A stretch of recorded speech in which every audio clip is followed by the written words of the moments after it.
परमेश्वर ने इस दुनिया में हमारे जीवन में दुख अलाउ किया हुआ है, क्योंकि दुख हमें एक आग के समान ताकर और परमेश्वर के जैसा बनाता है। हमारे प्रभु यीशु मसीह ने पहले दुख उठाया। ऐसा नहीं कि प्रभु यीशु मसीह ने कोई दुख नहीं उठाया हो और सिर्फ हमको दुख में डाल दिया हो। अगर मैं जिस काम को ना करूं और आपको बोलूं तुम ये करो, तुम ये करो, तुम ये करो, तो मैं अच्छा अगुआ नहीं हूं, क्योंकि जो मैं नहीं करता और सिर्फ आपको करने के लिए कहता हूं तो वो ठीक नहीं है। परंतु यदि आपसे पहले मैं उस काम को करता हूं, मान लीजिए कि मैं 2 घंटे प्रार्थना करता हूं, फिर मैं आपको 1 घंटे प्रार्थना करने के लिए भी बोलूं, तो ये जस्टिफाइड है, क्योंकि मैं प्रार्थना करता हूं तो मैं आपको कह सकता हूं, क्योंकि जो अगुवा करता है वो ही उसको बोलने का अधिकार होता है। और इसी तरीके से हमारे प्रभु यीशु मसीह ने सब कुछ करके दिखाया।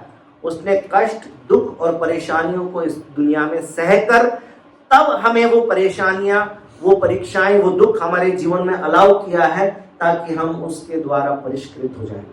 ऐसी दुखों के अंदर से गुजर रही कलीसिया को परमेश्वर के वचन में लिखकर, और याकूब इस बात को कहता है कि हे मेरे भाइयों, भाइयों का मतलब यहाँ पर सभी हैं, भाइयों और बहनों, जब तुम नाना प्रकार की परीक्षाओं में पढ़ो, अलग अलग प्रकार की परीक्षाओं में पढ़ो, तो इसके पूरे आनंद की बात समझो। किसी को परीक्षा आनंद की बात समझ, अभी स्कूल के एग्जाम आते हैं तो आनंद आता है कि अरे वाह एग्जाम आ गई, चलो प्रभु का धन्यवाद। कोई एक बेटी तो है जो बोलते कि आनंद आता है, परंतु ज्यादातर बच्चों क्या लगता है, डर लगता है एग्जाम आ गए। और ये सिर्फ बच्चों के साथ ही नहीं है, बड़ों के साथ में भी है। मैं जब बीते समय में कानून की पढ़ाई कर रहा था, एक दिन मेरे को सपना आया कि मेरे को तो सोता ही रह गया मैं, और एग्जाम ही निकल गया मेरा। मैं झटके से उठा, मैंने कहा अरे मेरे एग्जाम की डेट कब है, तो देखा तो 7 दिन बाद है। लेकिन मन में डर लगा था। फिर वो 7 दिन, क्योंकि मैं पूरे साल तो पढ़ नहीं रहा था, या आप लोग छोटे बच्चों को यहाँ पर मैं नहीं सिखा रहा कि साल भर नहीं पढ़ना, परंतु क्योंकि मैं तो जॉब में था तो मेरे पास में उतना समय नहीं था, सिर्फ एग्जाम टाइम में मैं पढ़ रहा था। तो मुझे प्रभु ने याद दिला दी कि अब 7 ही दिन रह गए, पढ़ाई करो। और जब पढ़ के और जब एग्जाम देने जाते थे तो इस उम्र में भी डर लगता था। हर उम्र के अंदर जब परीक्षा में हम बैठते हैं तो हमें डर लगता है। और जिस परीक्षा को हम अपनी आंखों से देख चुके, जिस दुख की घड़ी को हम आंखों से देख चुके किसी और के जीवन में, अगर हमारे जीवन में वो दुख की घड़ी, वो परीक्षा की घड़ी आने लगे तो हमें डर लगता है। डर एक स्वाभाविक गुण है, डर अपने आप में बुरी चीज नहीं है। उस डर के बाद में आप क्या करते हैं, बाइबल में क्या लिखा है, परीक्षा की जब घड़ी आ जाए, जब डर लगे, तो डरना नहीं है, परंतु उसको आनंद की बात समझना है। उसको क्या समझना है, आनंद की बात समझना है। और 12 वचन में लिखा है, धन्य है, परमेश्वर की दृष्टि में क्या है, कौन धन्य है, लिखा है धन्य है वह मनुष्य जो परीक्षा में स्थिर रहता है।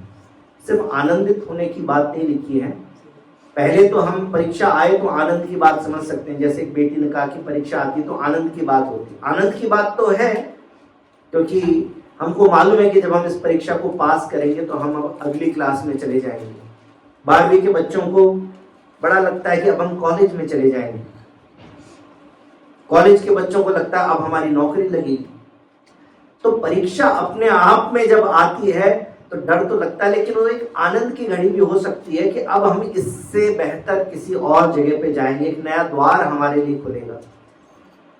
हमारे लिए जब जीवन की परिस्थितियों में परीक्षाएं आती है, उस समय भी हमको याद रखना है कि ये एक नए द्वार को खोलने के लिए परमेश्वर ने हमारे जीवन में अलाउ किया है। परमेश्वर जैसे स्कूल के अंदर कोई टीचर जब तक आपकी परीक्षा ना ले और आप उस परीक्षा में पास ना हो जाए, तब तक आपको नई क्लास में नहीं भेज सकता, ऊंची क्लास में नहीं भेज सकता। उसी तरीके से परमेश्वर भी जब हमें और ऊंची सेवकाई के लिए और ऊंचे विश्वास के लिए जब आगे ले जाना चाहता है, तो परमेश्वर हमारे जीवन में टेस्ट को अलाउ करता है। और जैसे मैंने अभी थोड़ी देर पहले कहा कि जिस क्लास का बच्चा उस लेवल का टेस्ट। क्या संसार में कोई टीचर ऐसा हो सकता है कि 5वीं क्लास के बच्चे को 10वीं क्लास का पेपर पकड़ा दे? ऐसा कभी नहीं होता। और बाइबल में भी लिखा है कुरिन्थियों की पुस्तक में कि तुम्हारे सहने से बाहर किसी परीक्षा में परमेश्वर ने तुमको नहीं पढ़ने दिया। जो परीक्षा हमारे जीवन में आती है, परमेश्वर हमारे लेवल को जानता है। ये परमेश्वर के लिए बड़े गर्व की बात है। जितनी बड़ी परीक्षा आपके जीवन में आ रही है, याद रखिए कि परमेश्वर की दृष्टि में आपका विश्वास कितना मूल्यवान है।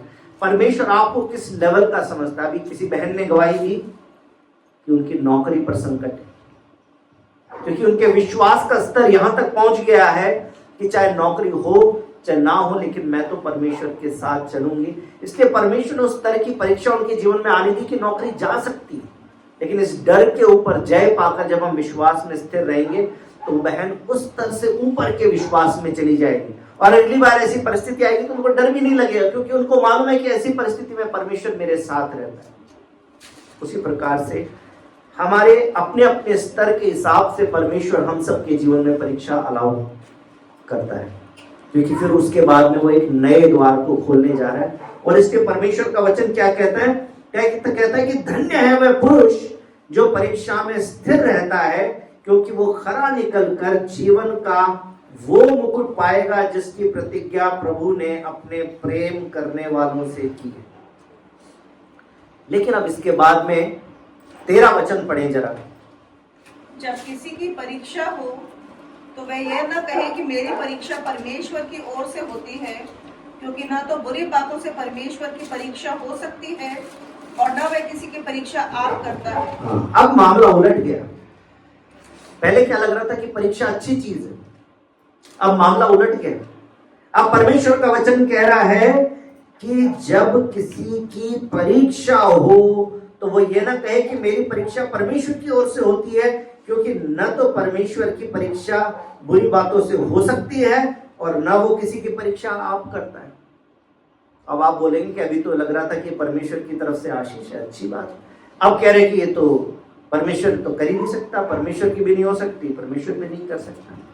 तो इस बात के ऊपर हमने बीते दिनों में अध्ययन किया कि हिंदी की बाइबल में एक ही शब्द लिखा हुआ है परीक्षा, लेकिन जब हम इंग्लिश की बाइबल को पढ़ते हैं तो 3 तरह के अलग अलग शब्द इस्तेमाल हुए।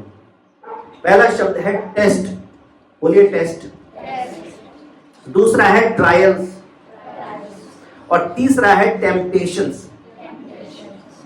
टेस्ट जिसको हम कहते हैं, जैसे मैंने अभी स्कूल के बारे में बताया, तो वो टेस्ट कौन सा होता है?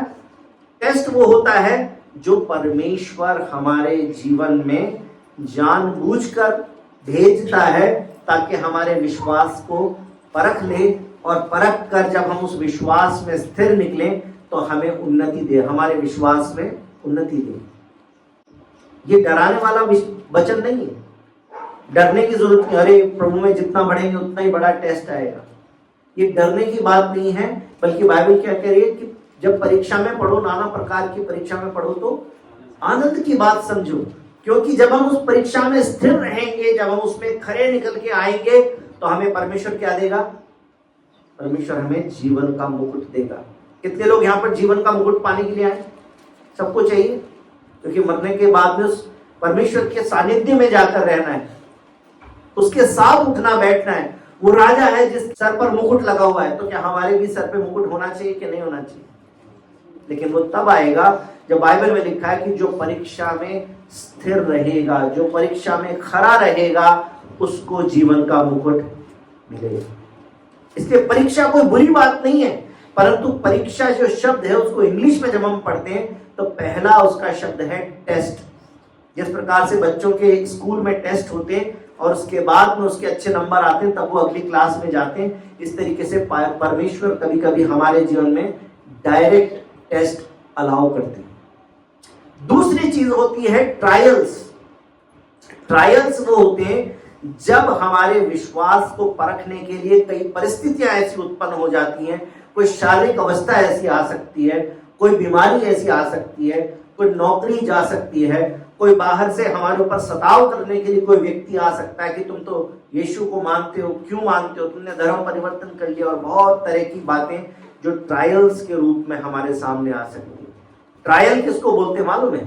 जब हम कोर्ट में जाते हैं ना, कोर्ट में जब केस चलता है उसको ट्रायल बोलते हैं।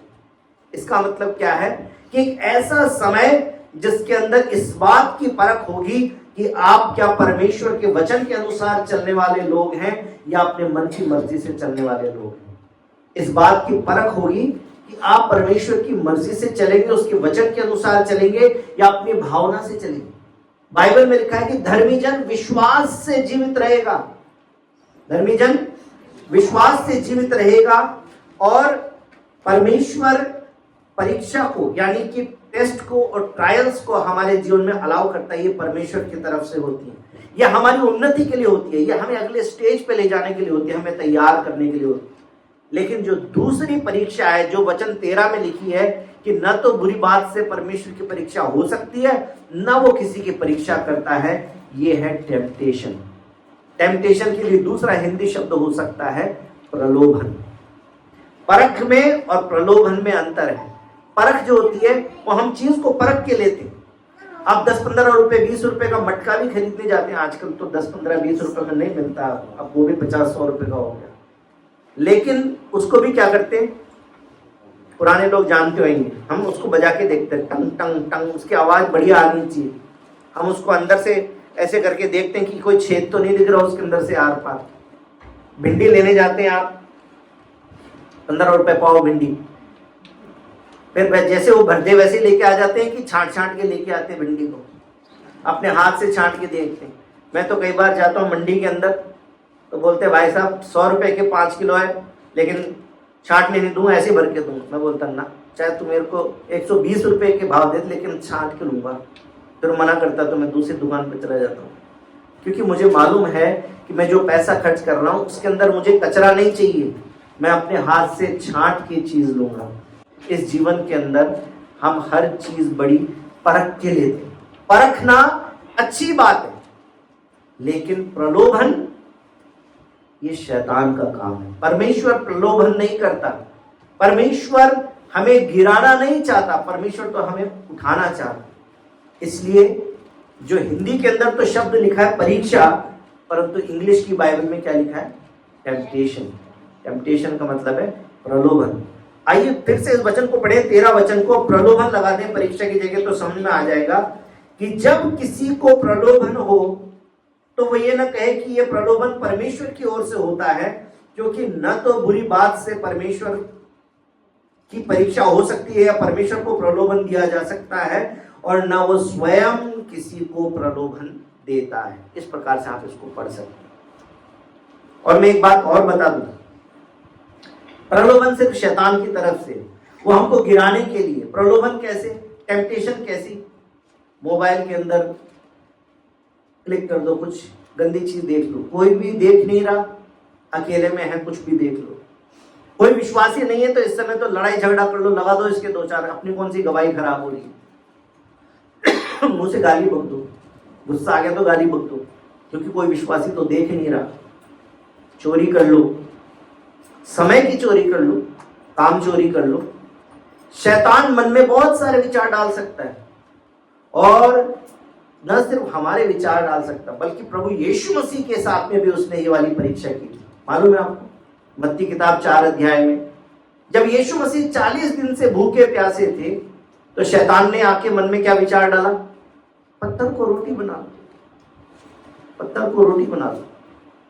परमेश्वर के वचन ने सिखाया कि कई बार जो हमारा टेस्ट और ट्रायल होता है, वो जो घड़ी होती है टेस्ट और ट्रायल की, उस समय का शैतान इस्तेमाल कर सकता उसको टेम्पटेशन में कन्वर्ट करने के लिए। कैसे, भूख लगना स्वाभाविक बात है। अगर किसी व्यक्ति को भूख ना लगे तो ये तो बीमारी है। अगर छोटा ही बच्चा हो और वो कुआं कुआं करेगा ही नहीं क्योंकि उसको भूख ही नहीं लग रही, तो मां भी उसको दूध पिलाना भूल जाएगी। वो बच्चा क्या कभी मजबूत हो सकता है? जब बच्चा थोड़ा बड़ा हो गया और उसके बाद में जब मुंह से मांग सकता है, उसको भूख ही ना लगे और रोटी मांगे नहीं, मां तो अपनी तरफ से देती है, परंतु देगी 2 रोटी, तब भी वो आधी रोटी खा के छोड़ देगा। क्या उसके शरीर के अंदर ताकत आ सकती? क्या वो उन सारे कामों करने के लिए तैयार हो सकता है जिन कामों को इस दुनिया में हमें करना पड़ता है, वजन उठाना पड़ता है? तो भूख अपने आप में बुरी चीज है कि अच्छी चीज है? बताइए मुझे।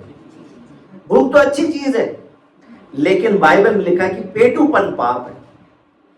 कहने का मतलब है कि 2 रोटी और भिंडी खाना बहुत बढ़िया, लेकिन सामने मटन आ गया, अब आप 4 रोटी के बिना मानते नहीं, तो फिर क्या हो गया? अभी पेटूपन हो गया। परमेश्वर ने स्त्री और पुरुष के बीच में एक ऐसा संबंध रखा है जिसके द्वारा संतान पैदा होती है और ये दुनिया आगे चलती है। क्या ये पाप है?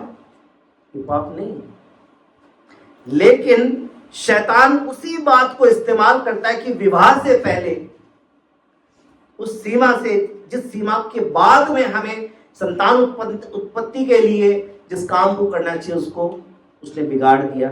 अब वो पाप बन गया या नहीं बन गया? अब वो अनाचार बन गया, क्योंकि विवाह से पहले आपने उस संबंध को बनाया जो परमेश्वर ने विवाह के बाद करने के लिए बनाया।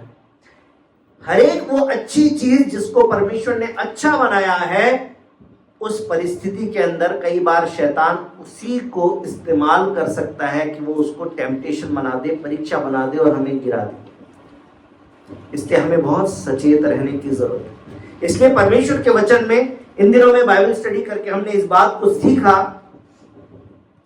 कि एक वो परीक्षा है जो परमेश्वर की तरफ से है और एक वो परीक्षा है जो शैतान की तरफ से। जो शैतान की तरफ से होती है उसको हम टेम्पटेशन कहते हैं, उसके बारे में हम कई बार विचार करते हैं। आज उस पर मनन नहीं करेंगे, आज मनन उस पर करेंगे जो परीक्षा परमेश्वर की तरफ से है और जो हमें और ज्यादा उन्नति की तरफ में लेके जाती है। मैंने अपने नोट्स में लिखा कि अंततः परीक्षा और विशेष करके दुख हमें शुद्ध करने के लिए है।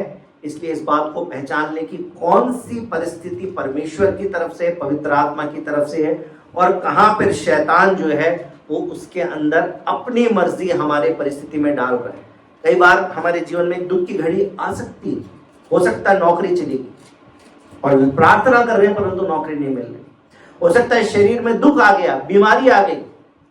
आज मेरे पास वो सारा समय नहीं है कि कितने प्रकार के लेजिटिमेट दुख हमारे जीवन में आ सकते हैं कि उसके ऊपर स्टडी करूं, लेकिन सिर्फ संक्षेप में आपको बता रहा हूं कि हो सकता है शरीर में कोई तकलीफ आ गई, हो सकता है परमेश्वर ने संतान की आशीष देनी चाहिए परंतु अब वो हमारे हाथ से निकल गई। लेजिटिमेट दुख है, लेकिन उस दुख के अंदर शैतान परीक्षा कैसी खड़ी कर सकता है कि जब सब कुछ अच्छा कर रहे हैं उसके बावजूद परमेश्वर मेरे जीवन में कर रहा है, तो उस परमेश्वर के पीछे चलने का फायदा है क्या? मैं क्यों उससे प्रार्थना करूं? उसने मेरी प्रार्थना नहीं सुनी, मैं उसके पीछे क्यों चलूं? मैं ऐसे भाइयों को जानता हूं जिन्होंने इस बात को कहा कि वो आपकी प्रार्थना को सुनता, आप चलो उसके पीछे, मेरी तो नहीं सुनता, मैं क्यों चलूं? जो भाई पहले प्रभु में चल रहे थे मैं उनको जानता हूं, जो अब प्रभु के साथ इसलिए नहीं चलते क्योंकि जीवन में जब परीक्षा की घड़ी आई तो शैतान ने एक परीक्षा खड़ी कर दी। उनके मन में इस विचार को डाल दिया कि परमेश्वर तो तुमसे प्रेम नहीं करता, अगर प्रेम करता होता तो क्या ये घड़ी तुम्हारे जीवन में आती? और इस प्रकार से उस भाई को बरगला दिया। जैसे यीशु मसीह ने जब वो हमें एक दृष्टांत बताया था कि एक बीज बोने वाला बीज बोने निकला, तो कुछ बीज कहां पे गिरा? कुछ तो सड़क पे ही गिर गया, शैतान चुप के ले गया, परंतु बहुत सारा बीज कहां पे गिरा? झाड़ियों में। और बाइबल में लिखा है कि झाड़ियों ने उनको दबोच लिया और वो फल पैदा नहीं कर सके। और बहुत सारा बीज ऐसी पथरीली भूमि पे गिर गया कि उगा तो सही, परंतु जब सूरज आया, आंच आई, गर्मी आई, तपस आई, परेशानियां आई, तो फिर वो सूख गया, वो भी फल नहीं लाया। परंतु वो बीज फल लाया जो अच्छी भूमि पर गिरा, वो 30, 60 और 100 गुना फल लाया। जीवन में ऐसे समय आएंगे जब हमारे जीवन में भी वो आग, वो तपस, वो तपन आएगी, और जब ऐसा मौका आ सकता है कि शैतान जो है वो ऐसी परिस्थिति खड़ी कर दे कि हमारा विश्वास जो सूख जाए, उस समय पे जल जाए, खत्म हो जाए, हम प्रभु से दूर हो जाए, या फिर ऐसी संसारिक विपत्तियां हो सकती है, संकट का ऐसा समय हो सकता है जो हमें उलझा ले अपने अंदर, ताकि हम परमेश्वर के लिए कोई फल ना लाए। परंतु आज अपनी भूमि को हम ऐसा बनाएं कि परिस्थिति कोई भी क्यों ना आए, परंतु अच्छी भूमि में गिरने वाला बीज हमारे जीवन से 30, 60 और 100 गुना फल लाए। बोलो यीशु मसीह की। आज के मनन के लिए मेरे साथ में निकालिए पहला पतरस उसका पहला अध्याय, उसका 6 और 7 वचन पढ़ेंगे। इस कारण तुम मगन होते हो, यद्यपि अवश्य है कि अभी कुछ दिन के लिए नाना प्रकार की परीक्षाओं के कारण दुख में हो, और ये इसलिए है कि तुम्हारा परखा हुआ विश्वास, जो आग से ताए हुए नाशवान सोने से भी कहीं अधिक बहुमूल्य है, यीशु मसीह के प्रकट होने पर प्रशंसा और महिमा और आदर का कारण है। हाँ, एक उद्धार है जो आने वाले समय में परमेश्वर प्रकट करने वाला है। कई बार ऐसा ही प्रचार होता है कि उद्धार तो उस समय हो गया जब हमने परमेश्वर से पापों की क्षमा मांगी, परंतु बाइबल को गौर से पढ़ेंगे तो उद्धार एक सतत प्रक्रिया है जिसका कल्मिनेशन, जिसका अंत तब होगा जब प्रभु यीशु मसीह बादलों पर आएंगे और अपनी कलीसिया को, अपने लोगों को लेकर जाएंगे। इसलिए यहां पर जो वचन हमने पढ़ा उससे पहले एक अविनाशी, निर्मल और अजर मीरास जो स्वर्ग में रखी है उसकी बात हुई है, और कहा गया है कि उस उद्धार के लिए जो आने वाले समय में प्रकट होता है, उसके लिए जब हम उसकी तरफ देखकर हम जब जीवन जी रहे हैं, उस समय पर हमारे जीवन में कुछ ऐसी परिस्थिति आ सकती है। लिखा है कि यद्यपि अवश्य है, 6 वचन में लिखा है कि यद्यपि अवश्य है कि अभी कुछ दिन के लिए नाना प्रकार की परीक्षाओं के कारण दुख में परमेश्वर ने अलाउ किया है, परमेश्वर ने ऐसा होने दिया है कि हमारे जीवन में कोई ऐसी परिस्थिति आई है कि हम दुख में। उसके कोई भी कारण हो सकता है। कुछ एक कारण मैं आपके साथ में देखूंगा जो पहला पत्रस के अंदर ही लिखा हुआ है। पहला पत्रस के बाहर जाके आज स्टडी नहीं करेंगे, पहला पत्रस में से स्टडी करेंगे, लेकिन पहला पत्रस के अंदर सबसे पहली बात लिखी कि यद्यपि अवश्य है, ये जरूरी है कि अभी कुछ दिनों के लिए नाना प्रकार की परीक्षाओं के कारण दुख में हो। और दुख क्यों है, ये कारण भी यहां पर लिखा हुआ है। परमेश्वर ने दुख अलाउ किया है, तो क्यों किया, उसके पीछे परमेश्वर का एक मकसद है। जो बाइबल पढ़ सकते हैं वो 7वें वचन को पढ़े, जरा सब लोग साथ में पढ़ेंगे, 1 2 3। और यह इसलिए है कि तुम्हारा परखा हुआ विश्वास, जो आग से ताए हुए नाशवान सोने से भी कहीं अधिक बहुमूल्य है, यीशु मसीह के प्रकट होने पर प्रशंसा और महिमा और आदर का कारण है। परमेश्वर ने फालतू में अलाउ नहीं किया है। परमेश्वर ने आपके जीवन में दुख आने दिया है तो परमेश्वर इस बात को जानता है। मैंने अपने जीवन में प्रभु के दासों से इस बात को सुना और अपने जीवन में मैंने इस बात का अनुभव भी किया। इस कहानी के द्वारा मैं आपको बताता हूं कि कभी आपने कुम्हार को मटका बनाते हुए देखा है? कितने लोगों ने देखा? क्या करते वो? सबसे पहले तो मिट्टी लेके आते, वो चिकनी मिट्टी लेके आते हैं। और चिकनी मिट्टी कैसी होती है? चिकनी मिट्टी का गुण है, अपने रेत की जैसे नहीं होती कि अपने मुट्ठी में उठाए तो ऐसे खर्र गिर जाएगी। चिकनी मिट्टी को जब आप उठाएंगे तो ऑलमोस्ट एक पत्थर की जैसी लगेगी, बिल्कुल मजबूत पत्थर के जैसे। फिर उसको सबसे पहले क्या करना पड़ता है? उसको कूटना पड़ता है, उसको तोड़ना पड़ता है। उस मिट्टी को तोड़ तोड़ के फिर उसको मिट्टी बना दिया। अब क्या करते हैं? अब उसके बाद छन्नी लेके बैठ, अब उस छन्नी में उसको डालते हैं, छन्नी के अंदर से उसको छान लेते हैं ताकि उसके अंदर जो कंकड़ हैं, पत्थर हैं, वो तो बाहर रह जाएं और सिर्फ मिट्टी मिट्टी जो है वो अलग हो जाए। ये भी एक दूसरा समय हमारे जीवन में कई परिस्थितियां ऐसी आ सकती है जब हमको ऐसा लगे कि हमारे पांव की तले की जमीन हिला दी गई, हमको पूरा झंझोड़ दिया। ऐसी परिस्थिति से वो मिट्टी गुजरती। फिर अब उसके अंदर से इस अनुभव के द्वारा क्या हुआ, इस प्रक्रिया के द्वारा क्या हुआ, उसके अंदर से पत्थर कंकड़ बाहर निकल गए। हमारे जीवन के अंदर से भी कंकड़ पत्थर निकालने के लिए परमेश्वर हमारे जीवन को कई बार से झंझोड़ देगा, हमारी परिस्थितियों को झंझोड़ देगा। सब कुछ अच्छा चल रहा था, एकदम से नौकरी चली गई। सब कुछ अच्छा चल रहा था, आने वाला दिन आनंद का दिन होने वाला था, परंतु एकदम से दुख की घड़ी आ गई। परमेश्वर झंझोड़ देगा, लेकिन उसके द्वारा वो बुराइयों को, उन चीजों को जो अनवांटेड है हमारे जीवन में, उनको निकाल देता। और फिर मिट्टी है, अब इस मिट्टी के ऊपर पानी डाल के अब वो वापस अपने अंगूठे से अपनी मुट्ठी बना के उसको गूंथता है। कई बार उसके ऊपर खुद ही चढ़ जाता है, ज्यादा मिट्टी होती है तो पांव से उसको रौंद के उस मिट्टी को पूरा आटे की जैसे गूंद लेता है। इस गूंदने के अनुभव के अंदर भी वो मिट्टी दबाई जाती है। कई बार परमेश्वर वचन के पानी के द्वारा हमें बार बार पानी डालेगा हमारे अंदर, फिर वो हमको दबाएगा, फिर पानी डालेगा वचन का, फिर हमको दबाएगा। परंतु वो समय है जब परमेश्वर हमको लचीला बनाता है। आपको मालूम है, एक ऐसा पेड़ जिसकी डाली झुक नहीं सकती, अगर उसके ऊपर ज्यादा ताकत लगे तो वो डाली टूट जाती है।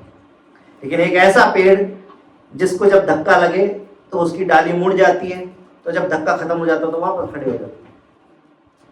जो पेड़ अकड़े रहते हैं तो तूफान के समय में टूट के गिर जाते हैं, परंतु जो पेड़ हवा के साथ में मुड़ जाते हैं वो हवा के जाने के बाद वापस खड़े हो जाते हैं।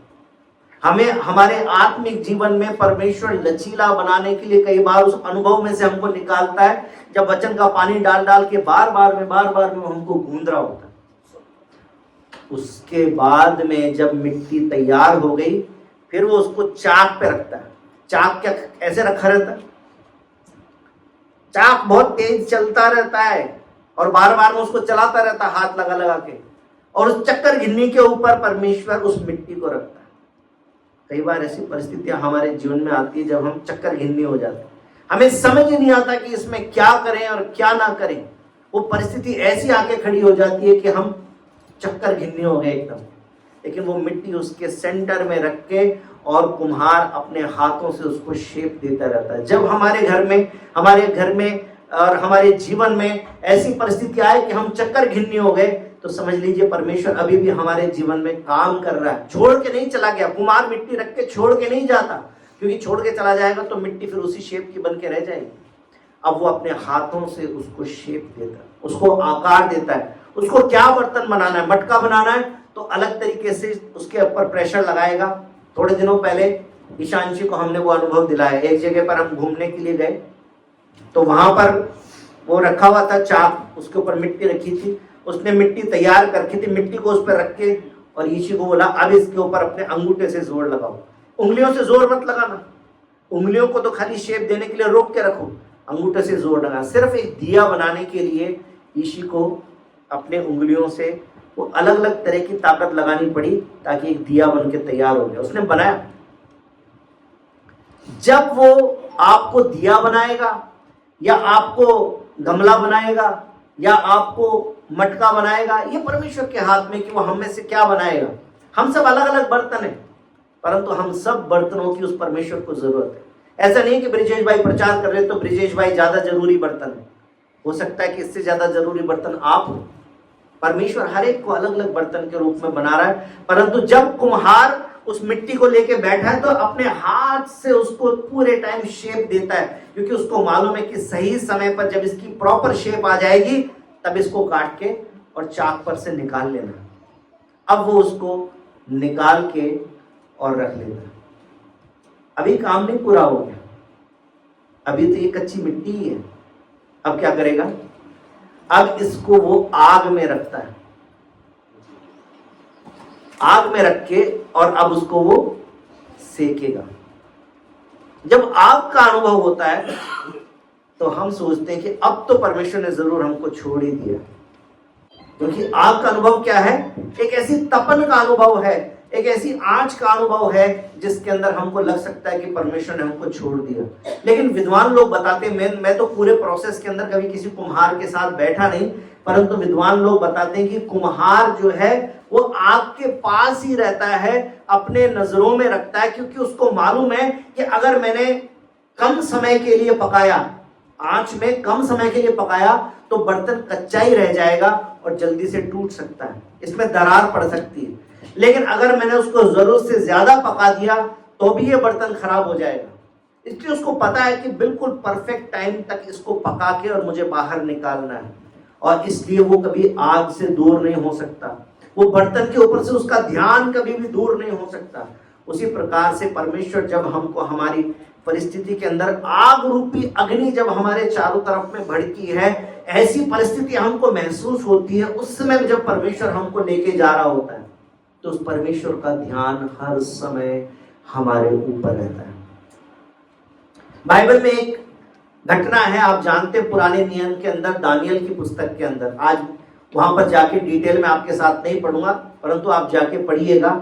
वहां पर परमेश्वर के चुने हुए 3 लोग थे, उनका नाम था शद्रक, मेशक और अबेदनगो, जिनको राजा ने इसलिए चुन लिया कि इनको सजा दी जाए क्योंकि उन्होंने राजा का कहना नहीं माना बल्कि अपने परमेश्वर की आराधना करने को पहला स्थान दिया।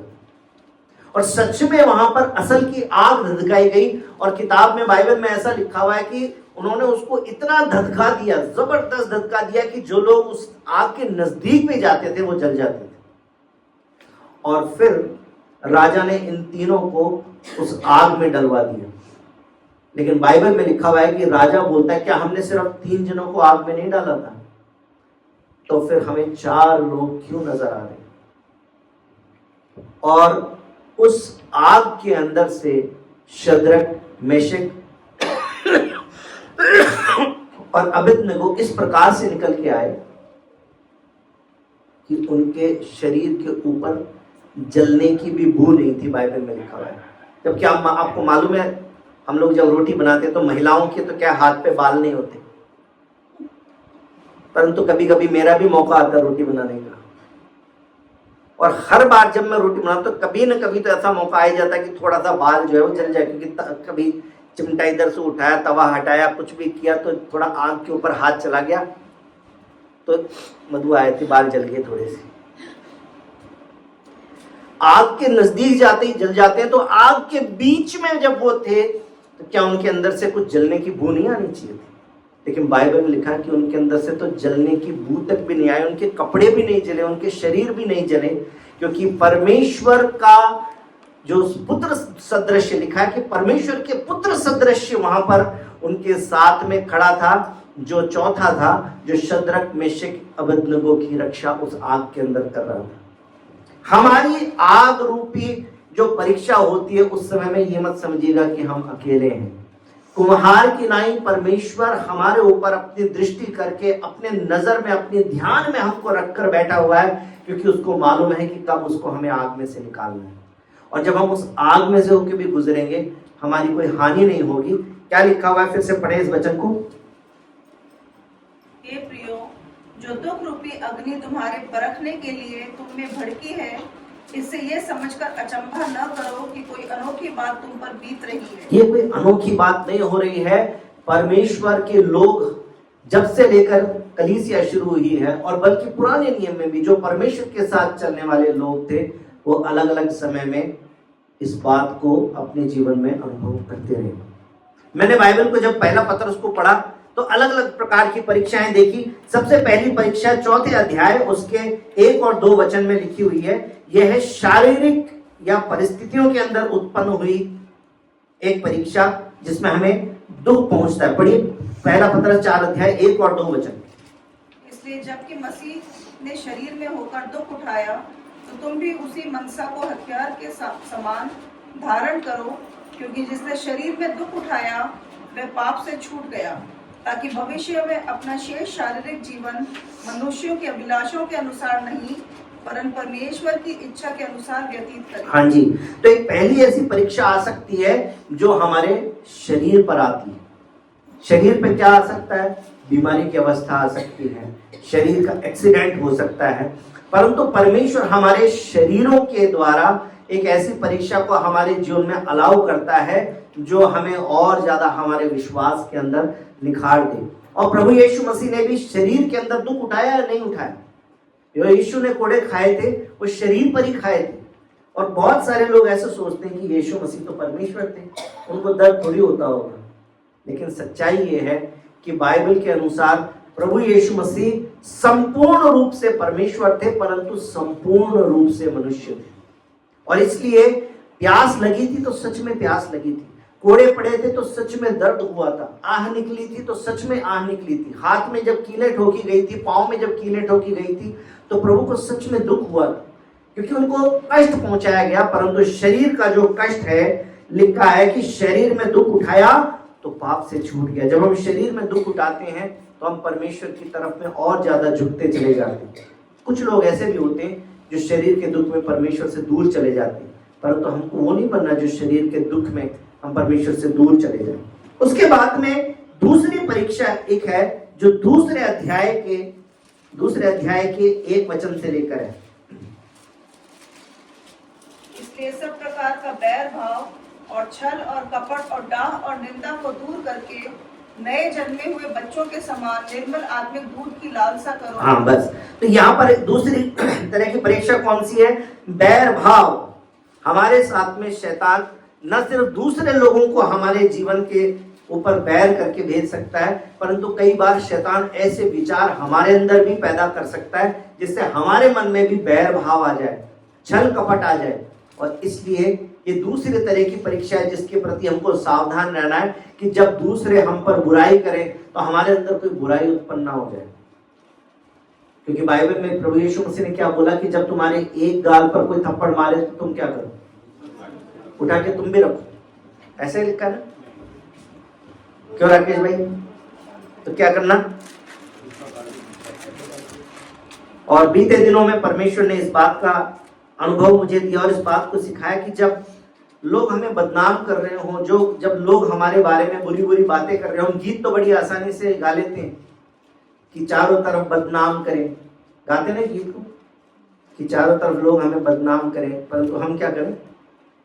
हम उनको आशीष दें। बाइबल में लिखा है कि जो तुम्हें श्राप दे उनको तुम आशीष दो, जो तुमको बदनाम करे उनके लिए प्रार्थना करो। लेकिन होता नहीं हमसे, क्योंकि जब कोई बैर भाव करता है तो हम भी क्या सोचते हैं? हम भी डबल बैर भाव पाल लेते हैं।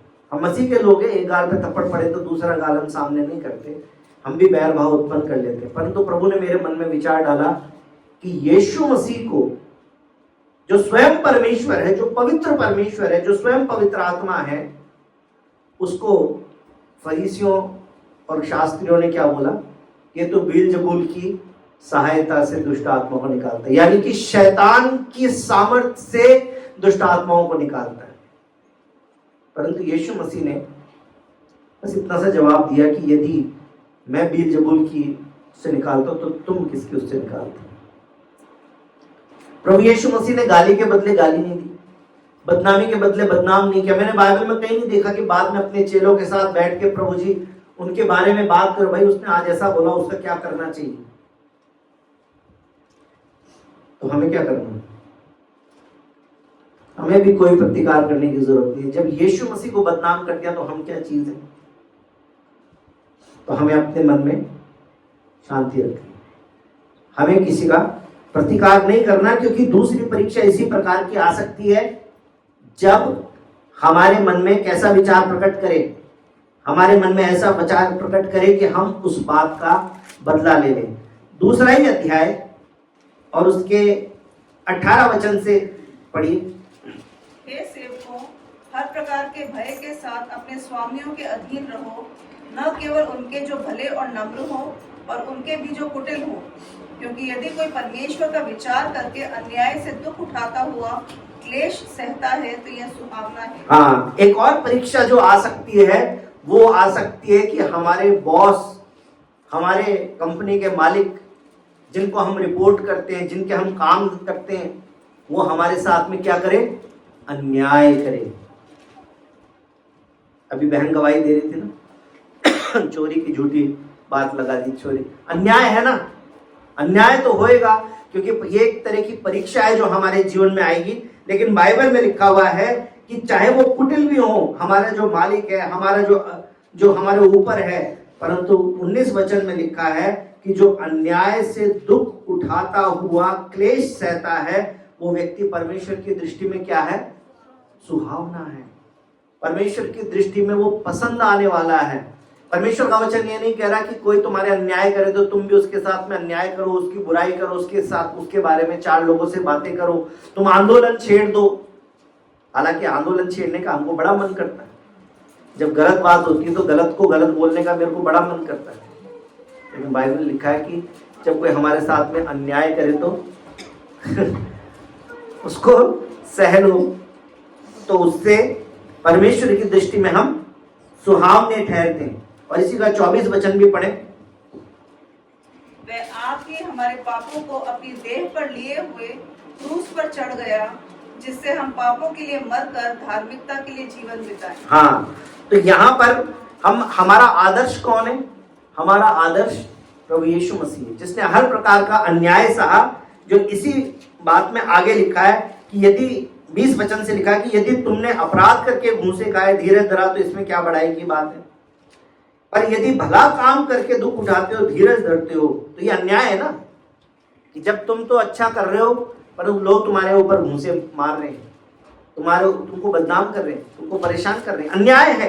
परंतु परमेश्वर कहता है कि जब तुम ऐसे समय में धीरज धरते हो तो ये परमेश्वर को भाता है, क्योंकि प्रभु यीशु मसीह के साथ भी ऐसा ही हुआ था। 21 वचन से आगे लिखा है कि यीशु के साथ में भी ऐसे ही हुआ था, क्योंकि मसीह भी तुम्हारे लिए दुख उठाकर तुम्हें एक आदर्श दे गया कि उसके पद चिन्हों पर चलो। न तो उसने पाप किया, न उसके मुंह से छल की कोई बात निकली, न गाली सुनकर वो गाली देता था, दुख उठाकर किसी को भी दुख नहीं देता था, धमकी नहीं देता था, पर अपने आप को सच्चे न्यायी के हाथ में सौंपता था। हमारा आदर्श कौन है? हमारा आदर्श हमारा प्रभु यीशु मसीह है। अन्याय के बदले अन्याय करना, बदला लेना, प्रतिकार करना, ये प्रभु ने नहीं सिखाया। और मैं आपको बताऊं ये सबसे मुश्किल काम है। जब हम सही हैं तब हमारे ऊपर जब कोई अन्याय करता है तो हमारे लिए बहुत मुश्किल होता है कि हम उस बात को सह लें। इसके बाद 3रा अध्याय और उसके 14 वचन को पढ़ें। 3रा अध्याय का 14 वचन। यदि तुम धर्म के कारण दुख भी उठाओ तो धन्य हो, पर लोगों के डराने से मत डरो और न घबराओ। हाँ, अब एक और तरह की परीक्षा के बारे में यहाँ बाइबल में लिखा है कि जब तुम तो धर्म के काम, मतलब तुम तो आत्मिकता का जीवन जी रहे हो, तुम तो विश्वास का जीवन जी रहे हो, परंतु उसके बावजूद तुमको सताने के लिए कोई आ जाए। अब ये बाहरी सताव के बारे में आ गया, जैसे टेस्ट और ट्रायल्स के बारे में मैंने आपको बोला, ये बाहरी सताव के बारे में लिखा है कि बाहरी सताव से तुमको जब दबाया जाएगा उस समय पर क्या करना है? उस समय पर तुम धन्य हो यदि तुमको वो सताव सहने को मिल रहा है। और उस परिस्थिति में भी हमें डराने वालों से डरने की जरूरत नहीं, हमें लड़ाई नहीं करनी, हमें वापस लड़ाई के बदले लड़ाई नहीं करनी, गाली के बदले गाली नहीं देनी, परंतु डरना भी नहीं है, क्योंकि ये भी एक तरह की परीक्षा है, ये भी एक तरह का सताव है। परंतु 17 वचन में लिखा है, क्योंकि यदि परमेश्वर की यही इच्छा हो कि तुम भलाई करने के कारण दुख उठाओ तो ये बुराई करने के कारण दुख उठाने से उत्तम है। अगर हमारे मन में भी आया कि उन्होंने ऐसा किया तो हम भी ऐसा करें और उसके कारण हम बदनाम हो रहे हैं तो फिर कोई क्रेडिट नहीं है। लेकिन यदि हम अन्याय को सहते हुए और तब परमेश्वर के साथ में उस दुख को उठा रहे तो परमेश्वर की दृष्टि में क्या लिखा है कि वो अच्छा है। हमको सबको मालूम है हमारे प्रभु यीशु मसीह की परीक्षा हुई थी। अय्यूब नाम का एक व्यक्ति था। अब मैं समय की कमी के कारण अंदर नहीं जाऊंगा, मैं बाइबल नहीं खुलवाऊंगा, लेकिन अय्यूब के बारे में भी आप जानते हैं। अगर नहीं जानते तो अय्यूब की पूरी एक पुस्तक है, वो पढ़ के देखिएगा। बाइबल में एक गवाही लिखी अय्यूब के बारे में कि वो परमेश्वर की दृष्टि में क्या था? धर्मी था। परंतु धर्मी होते हुए भी उसके जीवन में परीक्षा की घड़ी आई और अलग अलग तरह की परीक्षा आई, क्योंकि शैतान इस बात की खबर रखता था। समझिए, अगर आप प्रभु के साथ धार्मिकता का जीवन जीते हैं तो शैतान की नजर आपके ऊपर रहती है, परमेश्वर की भी है ना। परंतु परमेश्वर के साथ साथ में शैतान ने भी एक लिस्ट तैयार कर रखी है। ये कौन से लोग हैं जो पवित्रता का, धार्मिकता का जीवन जीते हैं, इनके बारे में वो परमेश्वर से वाद विवाद करता है। कहता है कि अय्यूब को भी मैंने देखा। परमेश्वर बोलता है क्या तूने मेरे दास अय्यूब को देखा? बोला हाँ देखा है, मेरी लिस्ट में है। पर वो तो इसलिए धार्मिकता का जीवन जीता है क्योंकि उसके जीवन में सब कुछ अच्छा है। फिर परमेश्वर ने एक एक करके इस बात को अलाउ किया कि उसकी भेड़ बकरियां मर जाएं, फिर इस बात को अलाउ किया कि उसके बच्चे मर जाएं, फिर इस बात को अलाउ किया कि उसके शरीर के अंदर भी फोड़े फफोले पड़ जाएं, वो मरने की हालत में आ जाए, बीवी भी उसको बोले कि तू मर, उसके दोस्त भी आके बोले तूने जरूर कुछ तो गलत किया होगा, नहीं तो ये इतनी बड़ी समस्या, इतना बड़ा सजा तेरे को क्यों मिलती। कई बार हम बड़े इजी होके, बड़े आसानी से दूसरे के अंदर दोष निकाल देते हैं। अरे इतनी लगातार परीक्षाएं कोई ऐसी थोड़ी आती है, होगा कोई पाप जीवन में जिसके कारण परमेश्वर सजा दे रहा है। क्या अय्यूब को परमेश्वर सजा दे रहा था? नहीं, किसी पर दोष निकालने की जरूरत नहीं। और हमारे जीवन में जब ये घड़ी आए तो ये भी सोचने की जरूरत नहीं मैंने कौन सा पाप कर दिया कि परमेश्वर ने मेरे जीवन में दुख भेज दिया।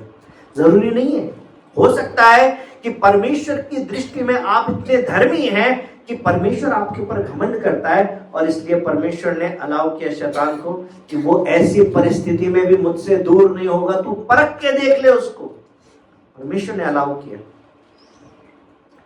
बेटे बेटियां चले गए, लेकिन अंत में जब आप जाके देखते हैं, परमेश्वर ने अय्यूब के मन में एक स्वधार्मिकता का एक गुण था, उसको तो तोड़ दिया। क्योंकि वो बोल रहा था मैंने क्या ये नहीं किया, मैंने क्या वो नहीं किया। परमेश्वर से कह रहा था कि मैंने क्या ऐसा नहीं किया, मैंने क्या ये बलिदान नहीं चढ़ाया, मैंने क्या गलत कर दिया। लेकिन फिर परमेश्वर ने जब उसको बोलना शुरू किया तो फिर अय्यूब की बोलती बंद कर दी और दिखाया कि परमेश्वर तो परमेश्वर ही है।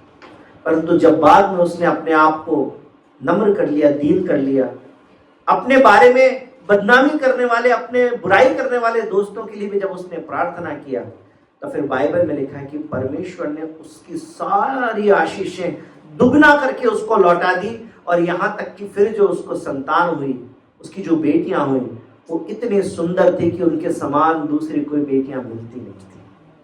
परमेश्वर ने अगर ये जीवन में अलाउ किया है कि आप कुछ खो दें, तो याद रखिए कि परमेश्वर उससे दुगना और उससे बेहतर आपको आने वाले समय में देने जा रहा है। आपके दुखों में परमेश्वर आपको अकेला छोड़ने वाला नहीं है। हम क्या करें? मैं बस आपके साथ में 2-3 बातें और बोलूंगा, अलग अलग जगह से वचन खुलवाऊंगा, फिर हम क्लोज करेंगे। हम क्या करें? सबसे पहली बात, पहला पत्रस 2 अध्याय 9 वचन के अंदर लिखा हुआ है कि हम कौन हैं। सबसे पहले हम अपना मूल्य समझें, हम हैं कौन। 2-3 वचन इसके बारे में खोल के देखिए। सबसे पहले पहला पत्रस 2 अध्याय 9 वचन पढ़िए। कौन है आप? और तुम एक चुना हुआ वंश, तुम एक चुना हुआ वंश और राजपदधारी, याजकों का समाज, याजकों का समाज और पवित्र लोग और परमेश्वर की निज प्रजा हो। इसलिए कि जिसने तुम्हें अंधकार में से अपनी अद्भुत ज्योति में बुलाया है, उसके गुण प्रकट करो। सबसे पहली बात याद रखिए कि आप कौन हैं। आप ऑर्डिनरी नहीं हैं, बल्कि परमेश्वर की दृष्टि में महत्वपूर्ण हैं। इतने सारे गुण बताएं कि परमेश्वर ने कि आप कौन हैं। और तीसरे अध्याय का भी 9 वचन पढ़िए। बुराई के बदले बुराई मत करो और न गाली के बदले गाली दो, और इसके विपरीत आशीष ही दो, क्योंकि तुम आशीष के वारिस होने के लिए बुलाए गए हो। क्योंकि तुम कौन हो? तुम आशीष के वारिस होने के लिए बुलाए गए लोग हो। पहचान के देखिए कि हम श्रापित होने के लिए नहीं बुलाए गए हैं, हम दुखों में जीवन बिताने के लिए नहीं बुलाए गए हैं। हाँ, दुख की परिस्थिति हमारे जीवन में आ सकती है। यदि इसको 8 वचन से लेकर हम पूरा पढ़ते हैं तो हम इस बात को जानते हैं कि ऐसी परिस्थितियां हमारे जीवन में आ सकती है। लिखा, अतः सब के सब एक मन और कृपामय और भाईचारे की प्रीति रखने वाले और करुणामय और नम्र बनो। जब बुराई का समय आए तो बुराई के बदले बुराई मत करो, जब गाली देने का समय आए तो गाली के बदले गाली मत दो, पर इसके विपरीत क्या दो? आशीष ही दो, क्योंकि तुम आशीष के वारिस होने के लिए बुलाए गए हो। और क्योंकि जो कोई जीवन की इच्छा रखता है और जो अच्छे दिन देखना चाहता है, वो अपने जीभ को बुराई से, अपने होठों को छल की बातों से रोके रखे, बुराई का साथ छोड़े, भलाई करे, मेल मिलाप को ढूंढे, उसकी यत्न में रहे। क्योंकि प्रभु की आंखें धर्मियों पर लगी रहती है, उसके कान उनकी विनती की ओर लगे रहते हैं, परंतु प्रभु बुराई करने वालों के विमुख रहता है। पहचान लीजिए सबसे पहली बात कि आप कौन हैं। दूसरी बात हमें क्या करनी है? अपने समय को भी हमें समझना है। पहला पत्रस के 4 अध्याय उसके 7 वचन से 10 वचन तक। सब बातों का अंत तुरंत होने वाला है। हम अंत समय में जीवन बिता रहे हैं, इस समय को पहचानो।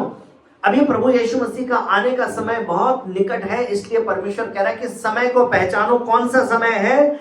सब बातों का अंत तुरंत होने वाला है। इसलिए आगे बढ़े। इसलिए संयमी होकर प्रार्थना के लिए सचेत रहो। सब में श्रेष्ठ बात यह है कि एक दूसरे से अधिक प्रेम रखो, क्योंकि प्रेम अनेक पापों को ढांप देता है। बिना कुड़कुड़ाए एक दूसरे का अतिथि सत्कार करो। जिसको जो वरदान मिला है वह उस परमेश्वर के नाना प्रकार के अनुग्रह के भले भंडारियों के समान एक दूसरे की सेवा में लगाएं। यदि कोई बोले तो ऐसा बोले मानो परमेश्वर का वचन है। यदि कोई सेवा करे तो उस शक्ति से करे जो परमेश्वर देता है, जिससे सब बातों में यीशु मसीह के द्वारा परमेश्वर की महिमा प्रकट हो। महिमा और साम्राज्य युगानुयुग उसी का है, आमीन। अपनी सामर्थ से नहीं, परंतु वो सामर्थ जो परमेश्वर देता है उसके द्वारा हम ये कर सकते हैं। अपनी ताकत से नहीं कर सकेंगे, लेकिन परमेश्वर कहता है कि अंत समय आ गया है, इसलिए सावधान रहो, समय को पहचानो, कैसा जीवन जियो। बहुत सारी बातें लिखी कि बिना कुड़कुड़ाए अतिथि सत्कार करो, प्रेम करो, क्योंकि प्रेम बहुत सारे पापों को ढांप देता है। इसका मतलब किसी के पाप, किसी की गलती उजागर मत करो, परंतु प्रेम करो, और जो वरदान परमेश्वर ने आपको दिया है उसको परमेश्वर की महिमा के लिए लगातार इस्तेमाल करो, और इन सारी बातों के द्वारा परमेश्वर की महिमा को प्रकट करो। अब उसके बाद में तीसरी बात जो हमको करनी है, जिसके बारे में कई अंश निकाल के पढ़ेंगे और फिर क्लोज करेंगे, वो है जो हमारी बुलाहट है, उस बुलाहट को समझकर उसके अनुसार जीवन जीना है। सबसे पहले मेरे साथ निकालिए दूसरा अध्याय, उसका 21 से 24।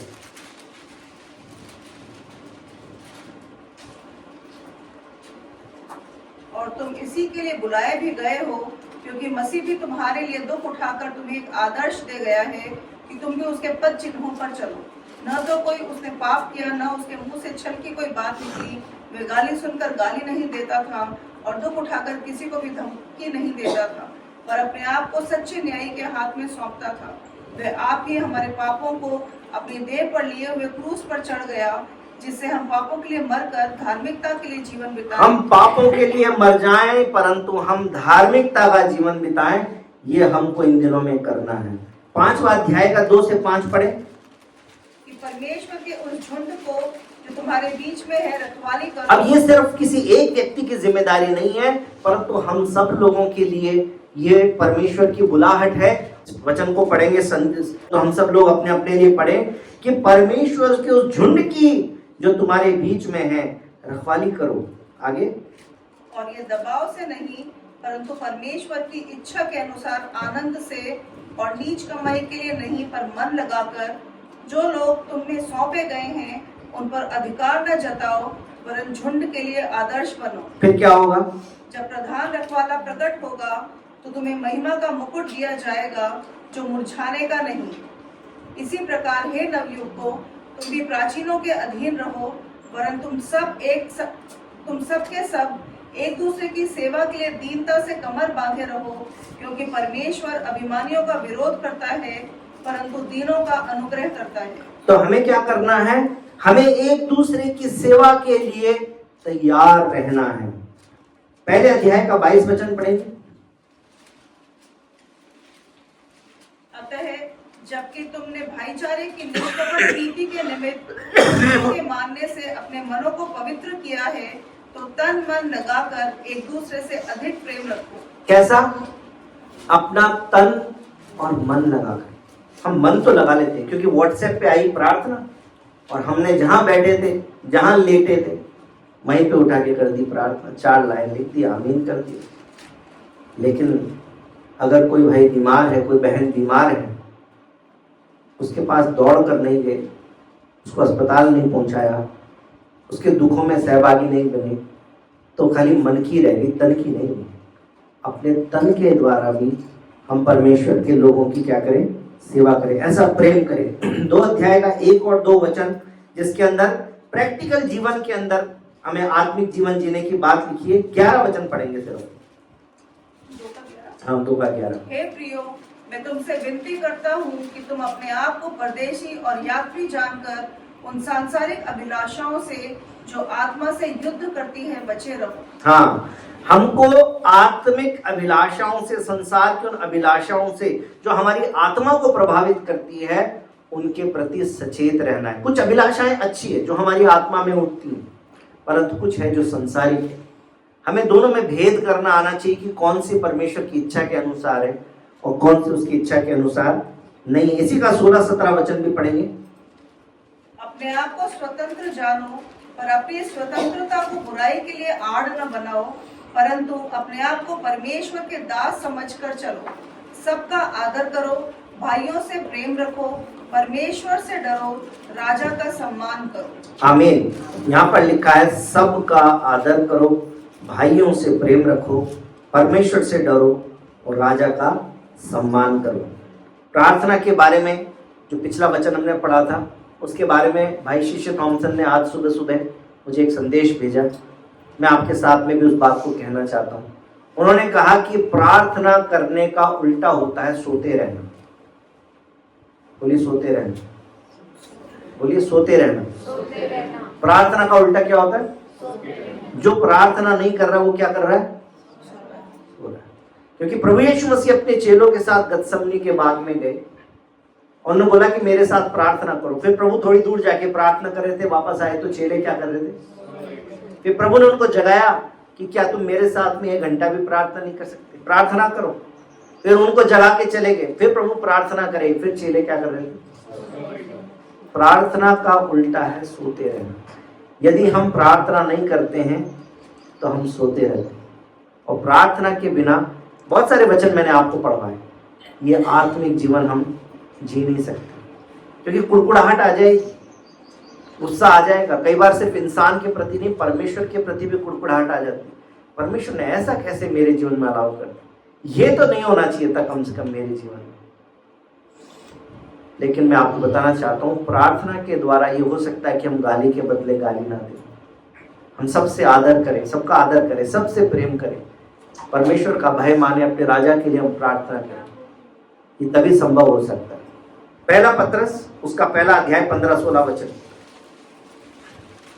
पर जैसा तुम्हारे बुलाने वाला पवित्र है, वैसे तुम भी अपने सारे चाल चलन में पवित्र बनो, क्योंकि लिखा है, पवित्र बनो क्योंकि मैं पवित्र हूँ। और जबकि तुम हे पिता कहकर उससे प्रार्थना करते हो, तो बिना पक्षपात हर एक के काम के अनुसार न्याय करता है, तो अपने परदेसी होने का समय भय से बिताओ। बाइबल क्या कह रही है? कह रही पवित्र बनो क्योंकि तुम्हारा बुलाने वाला पवित्र है। और इस संसार के अंदर जब जीवन बिताओ तो परमेश्वर का भय मानकर जीवन बिताओ। पहला पत्रस को मैंने नटशेल में आपके साथ में स्टडी कर लिया। मैं आपको कहना चाहता हूं कि पहला पत्रस को फिर से अपने घर में जाके पढ़िए। जो पढ़ नहीं सकते वो किसी पढ़ने वाले से दोबारा से सुनिए, क्योंकि इसके अंदर और बहुत सारी गहरी बातें लिखी है जिनके ऊपर आप धीरे धीरे आराम से जुगाली कर सकते। गाय क्या करती? जहाँ पे हरियाली होती वहाँ पे जाके पहले सारा चर लेती और अपने पेट के एक हिस्से में रख लेती। बाद में जब आराम से बैठती है, फिर बाद में उसको वापस मुंह में लाके फिर उसकी जुगाली करती है, फिर उसको पचाती है और फिर अपने पेट में लेके जाती है। 1 घंटे के समय में मैं आपको पहला पत्रस के अंदर सारी शिक्षाएं जो दी गई वो नहीं बता सकता। और एक एक गुण जो वहां पर बोला गया वो मैं आपको नहीं समझा सकता कि कैसे आपके जीवन में भी वो बात हो सकती है, कैसे आप उस गुण को अपने अंदर पैदा करें। परंतु मैंने संक्षेप में पहला पत्रस की स्टडी करके आपको बताया है कि जीवन के अंदर जब दुख रूपी अग्नि भड़की हुई दिखाई दे तो याद रखें, अग्नि इसलिए है कि हमें परिष्कृत करे।